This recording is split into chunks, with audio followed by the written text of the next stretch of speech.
ಎಲ್ರಿಗೂ ನಮಸ್ಕಾರ. ನಾನು ಮಾನಸ. ನಾನಿವತ್ತು ನಿಮ್ಮ ಟೈಮ್ನ ಸೇವ್ ಮಾಡುವಂತಹ ಕೆಲವೊಂದು ಟಿಪ್ಸ್ನ ತಿಳಿಸ್ಕೊಡ್ತಾ ಇದ್ದೀನಿ. ವಿಡಿಯೋನ ಕೊನೆವರೆಗೂ ನೋಡಿ. ಅದ್ರ ಜೊತೆಗೆ ಕೆಲವೊಂದು ಯೂಸ್ಫುಲ್ ಆಗುವಂತಹ ಟಿಪ್ಸ್ಗಳನ್ನು ಕೂಡ ತಿಳಿಸ್ಕೊಡ್ತಾ ಇದ್ದೀನಿ. ವಿಡಿಯೋನ ಸ್ಟಾರ್ಟ್ ಮಾಡೋಣ ಬನ್ನಿ. ಮೊದಲನೇ ಟಿಪ್ಸ್ ಯಾವುದಂತ ತಿಳ್ಕೊಳ್ಳೋಣ. ಅದಕ್ಕಿಂತ ಮುಂಚೆ ನನ್ನ ಚಾನಲ್ನ ಹೊಸದಾಗಿ ನೋಡ್ತಿದ್ರೆ ದಯವಿಟ್ಟು ಸಬ್ಸ್ಕ್ರೈಬ್ ಮಾಡ್ಕೊಳ್ಳಿ. ಇದೇ ಥರ ಡಿಫ್ರೆಂಟ್ ಆಗಿರೋಂಥ ಟಿಪ್ಸ್ನ ನೋಡ್ಬೋದು. ನೋಡಿ, ಸಾಮಾನ್ಯವಾಗಿ ಬೆಳ್ಳುಳ್ಳಿನ ಎಲ್ಲರೂ ಬಿಡಿಸೋದಕ್ಕೆ ತುಂಬಾ ಕಷ್ಟಪಡ್ತಿರ್ತಾರೆ. ಅಡುಗೆ ಮಾಡಬೇಕಾದ್ರೆ ಅಥವಾ ಟೈಮ್ ಇಲ್ಲದೆ ಇರೋವಂಥ ಸಂದರ್ಭದಲ್ಲಿ ಅಥವಾ ಜಾಸ್ತಿ ಫಂಕ್ಷನ್ಸ್ ಜಾಸ್ತಿ ಯೂಸ್ ಮಾಡಬೇಕಾದ್ರೆ ಬೆಳ್ಳುಳ್ಳಿ ಬಿಡಿಸೋದಕ್ಕೆ ಕಷ್ಟ ಆಗುತ್ತೆ. ಇವತ್ತು ಒಳ್ಳೆ ಟಿಪ್ಸ್ನ ತಿಳಿಸ್ಕೊಡ್ತಾ ಇದ್ದೀನಿ. ಕ್ಯಾಪ್ನ ಯೂಸ್ ಮಾಡಿಕೊಂಡು ಯಾವ ರೀತಿ, ಅಂದರೆ ಬಾಟಲ್ ಕ್ಯಾಪ್ಸ್ ಬರುತ್ತಲ್ಲ ಪ್ಲಾಸ್ಟಿಕ್ದು, ಅದನ್ನು ಯೂಸ್ ಮಾಡಿಕೊಂಡು ಯಾವ ರೀತಿ ಬಿಡಿಸೋದು ಅಂತ ನೋಡಿ. ಬೆಳ್ಳುಳ್ಳಿ ಸಿಪ್ಪೆನ ಸ್ವಲ್ಪ ದಪ್ಪಾಗಿ ಈ ರೀತಿ ಬಿಡಿಸ್ಕೋಬೇಕಾಗುತ್ತೆ. ಇದಾದ ನಂತರ ಈ ರೀತಿ ಕ್ಯಾಪ್ನ ನೀವು ತೊಗೊಂಡು ಮುಂಭಾಗದಲ್ಲಿರುವಂಥ ಒಂದು ಭಾಗನ ಈ ರೀತಿ ಓಪನ್ ಮಾಡಬೇಕಾಗುತ್ತೆ. ಈ ರೀತಿ ಓಪನ್ ಮಾಡಿದ್ರೆ ಸಾಕು, ಅದು ಫುಲ್ಲು ಈಸಿಯಾಗಿ ಆರಾಮಾಗಿ ಓಪನ್ ಆಗಿಬಿಡುತ್ತೆ. ಮತ್ತು ಬೇಗನೆ ಇದನ್ನು ಸಿಪ್ಪೆ ಎಲ್ಲ ತೆಗಿಬೋದು. ಹಂಗೆ ಬಿಡಿಸಿ ಇಟ್ಕೊಬೋದು. ಅಷ್ಟು ಬೇಗ ಈಸಿಯಾಗಿ ಇದು ಆಗ್ತಾ ಹೋಗುತ್ತೆ. ಮತ್ತು ಇದನ್ನು ಮಾಡಬೇಕಾದ್ರೆ ಯಾವುದೇ ಥರ ಕೈ ಉರಿಯೋದಿಲ್ಲ. ಕೆಲವೊಬ್ಬರಿಗೆ ಉಗುರೆಲ್ಲ ಸ್ವಲ್ಪ ಶಾರ್ಟ್ ಇರುತ್ತೆ, ಅಂಥವ್ರಿಗೆ ತುಂಬಾ ಉರಿ ಬರುತ್ತೆ. ಮತ್ತು ಜಾಸ್ತಿ ಬೆಳ್ಳುಳ್ಳಿ ಬಿಡಿಸಿದ್ರಂತೂ ಸಿಪ್ಪೆನ ತುಂಬ ಉರಿಯುತ್ತೆ. ಈ ಟ್ರಿಕ್ಸ್ನ ನೀವು ಒಮ್ಮೆ ಟ್ರೈ ಮಾಡಿ ನೋಡಿ, ತುಂಬಾ ಯೂಸ್ಫುಲ್ ಆಗುತ್ತೆ. ನೀವೇ ನನಗೆ ಕಮೆಂಟ್ ಮಾಡಿ ತಿಳಿಸ್ತೀರಾ. ಮುಂಭಾಗವನ್ನು ಬಿಡಿಸಿದ್ರೆ ಸಾಕಾಗುತ್ತೆ. ಅಷ್ಟು ಬೇಗಾಗಿ ಎಲ್ಲದನ್ನು ಸಿಪ್ಪೆನ ಬಿಡಿಸ್ಬೋದು. ಮತ್ತು ಬೇಗನೂ ಕೂಡ ಆಗುತ್ತೆ. ಒಮ್ಮೆನಾದ್ರೂ ಟ್ರೈ ಮಾಡಿ ನೋಡಿ. ಬಿಡಿಸಿದ್ಮೇಲೆ ಸ್ವಲ್ಪನೂ ಅದರಲ್ಲಿ ಅಂಟ್ಕೊಂಡಿರೋದಿಲ್ಲ ಸಿಪ್ಪೆ, ಅಷ್ಟು ಈಸಿಯಾಗಿ ಬಿಡಿಸ್ಬೋದು.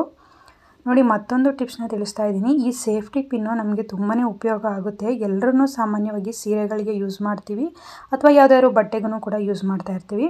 ಕೆಲವು ಸಂದರ್ಭದಲ್ಲಿ ಏನಾಗುತ್ತೆ ಅಂದರೆ ರೇಷ್ಮೆ ಸೀರೆಗಳಿಗೆ ಅಥವಾ ಕಾಸ್ಟ್ಲಿ ಸೀರೆಗಳಿಗೆಲ್ಲೋ ಅದು ಪಿನ್ ಏನಾದ್ರೂ ನಾವು ಯೂಸ್ ಮಾಡಿದಾಗ ಅದು ಹಾಳಾಗುತ್ತೆ ಸಿಗಾಕ್ಕೊಂಡು. ಈ ರೀತಿ ನೈಲ್ ಪಾಲಿಷ್ನ ತೊಗೊಂಡು ಈ ಹಿಂಭಾಗದಲ್ಲಿರುವಂಥ ಒಂದು ಭಾಗಕ್ಕೆ ಈ ರೀತಿ ನೈಲ್ ಪಾಲಿಷ್ನ ಅಪ್ಲೈ ಮಾಡಬೇಕಾಗುತ್ತೆ.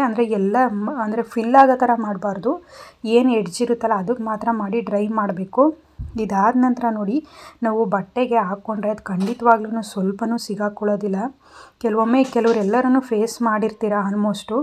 ಸ್ವಲ್ಪ ಸಿಗಾಕೊಂಡ್ರೆ ಪರವಾಗಿಲ್ಲ, ಜಾಸ್ತಿ ಹಿಂಭಾಗಕ್ಕೆ ಸಿಗಾಕೊಂಡ್ರೆ ಅದನ್ನು ತೆಗಿಯೋದಕ್ಕೆ ಬರೋದಿಲ್ಲ. ಅಷ್ಟೊಂದು ಪ್ರಯತ್ನ ಪಡಬೇಕಾಗುತ್ತೆ. ನಾನು ಕೆಲವು ಸತ ಈ ಥರ ಪ್ರಾಬ್ಲಮ್ನ ಫೇಸ್ ಮಾಡಿದ್ದೀನಿ. ಸೊ ಅದಕ್ಕೋಸ್ಕರ ನಿಮಗೆ ಈ ಟಿಪ್ಸ್ ಯೂಸ್ಫುಲ್ ಆಗುತ್ತೆ ಅಂತ ನಾನು ತಿಳಿಸ್ಕೊಡ್ತಾ ಇದ್ದೀನಿ. ಈ ಥರ ಟ್ರೈ ಮಾಡಿ. ಈ ರೀತಿಯಾದಂತಹ ಪ್ಲಾಸ್ಟರ್ನ ನಾವು ಯೂಸ್ ಮಾಡ್ತಾ ಇರ್ತೀವಿ.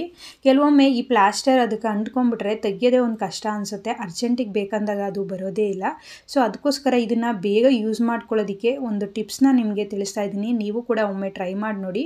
ತುಂಬಾ ಒಂದು ಒಳ್ಳೆ ಟಿಪ್ಸ್ ಅಂತಲೇ ಹೇಳ್ಬೋದು. ನಮಗೆ ಕಟ್ ಮಾಡ್ಕೊಳ್ಳೋದು ಬೇಕು ಅಂದ್ರೂ, ಎಷ್ಟು ಮೆಷರ್ಮೆಂಟ್ ಕಟ್ ಮಾಡ್ಕೋಬೇಕು ಅಂದ್ರೂ ಯೂಸ್ ಆಗುತ್ತೆ. ನೋಡಿ, ಈ ಥರ ಹೇರ್ ಪಿನ್ ಏನಿರುತ್ತೆ ಅದನ್ನು ಹೀಗೆ ಹಾಕ್ಕೊಂಬಿಟ್ಟು ಏನಾದ್ರೂ ಪೇಸ್ಟ್ ಅಂದರೆ ಈ ಥರ ಮಾಡಿಕೊಂಡ್ರೆ ನಮಗೆ ತೆಗಿಬೇಕಾದ್ರೆ ಆರಾಮಾಗಿ ಈಸಿಯಾಗಿ ಬರ್ತಾ ಹೋಗುತ್ತೆ. ಬಟ್ ನಾನಿಲ್ಲಿ ಡಬಲ್ ಸೈಡ್ ಟೇಪ್ನ ತೊಗೊಂಡಿದ್ದೀನಿ. ನಾರ್ಮಲಾಗಿ ಯೂಸ್ ಮಾಡ್ತೀವಲ್ಲ ಆ ಟೇಪ್ಗೂ ಈ ಮೆಥಡ್ನ ನೀವು ಯೂಸ್ ಮಾಡ್ಬೋದು. ನೋಡಿ, ಈ ಥರ ಏನಾದ್ರೂ ಸೇಫ್ಟಿ ಪಿನ್ ಇದ್ದರೆ ತೆಗಿಬೇಕಾದ್ರೆ ಆರಾಮ್ಸೆ ಬರುತ್ತೆ, ತೆಗಿಬೋದು. ಮತ್ತು ಇದಾದ ನಂತರ ನೀವು ಎಷ್ಟು ಉದ್ದ ಬೇಕು ನೋಡಿ ಅಲ್ಲಿಗೆ ನೆಕ್ಸ್ಟ್ ಮುಂದಕ್ಕೆ ಹಾಕ್ಕೊಂಡ್ರೆ ಅದು ಆರಾಮಾಗಿ ಕಟ್ ಮಾಡ್ತಾ ಹೋಗ್ಬೋದು. ನಮಗೆ ಈಸಿಯಾಗಿ ಸಿಗ್ತಾ ಹೋಗುತ್ತೆ. ಈ ಥರ ಟೇಪ್ಸ್ಗಳಂತೂ ನೋಡಿ, ನಾನು ಆವಾಗಲೇ ಹೇಳ್ದಂಗೆ ಬರೋದೇ ಇಲ್ಲ. ತುಂಬ ಹೊತ್ತು ಈ ಥರ ತೆಗಿಬೇಕಾಗುತ್ತೆ. ಮತ್ತು ತೆಗಿಬೇಕಾದ್ರೆ ಸೈಡಲ್ಲಿರುವಂತಹ ಎಡ್ಜಸ್ ಎಲ್ಲ ಕಿತ್ತೋಗುತ್ತೆ. ಮತ್ತು ಆ ಫುಲ್ಲು ಏನು ಇದೆ ಅದು ಟೇಪು ಬರೋದೇ ಇಲ್ಲ. ಸ್ವಲ್ಪ ಹಂಗಂಗೆ ಕಟ್ಟಾಗ್ಬಿಡುತ್ತೆ. ಈ ರೀತಿ ಆಗಬಾರ್ದು ಅಂದರೆ ನೋಡಿ, ನೀವು ಯೂಸ್ ಮಾಡಿ ಆದಮೇಲೆ ಏನು ಮಾಡಬೇಕಂದ್ರೆ ಈ ಥರ ಒಂದು ಪೇಪರ್ ಇರುತ್ತಲ್ವ, ಈ ಪೇಪರ್ನ ಎಡ್ಜಿಗೆ ಅಪ್ಲೈ ಮಾಡಿ ಬಿಟ್ಕೊಂಡ್ಬಿಟ್ರೆ ನಮ್ಗೆ ಯಾವಾಗ ಬೇಕೋ ಆವಾಗ ಆರಾಮಾಗಿ ತೊಗೋಬೋದು. ಆರಾಮಾಗಿ ನಾವು ಯೂಸ್ ಮಾಡ್ಬೋದು. ಅಷ್ಟು ತುಂಬ ಚೆನ್ನಾಗಿ ಇದು ಯೂಸ್ ಆಗ್ತಾ ಹೋಗುತ್ತೆ.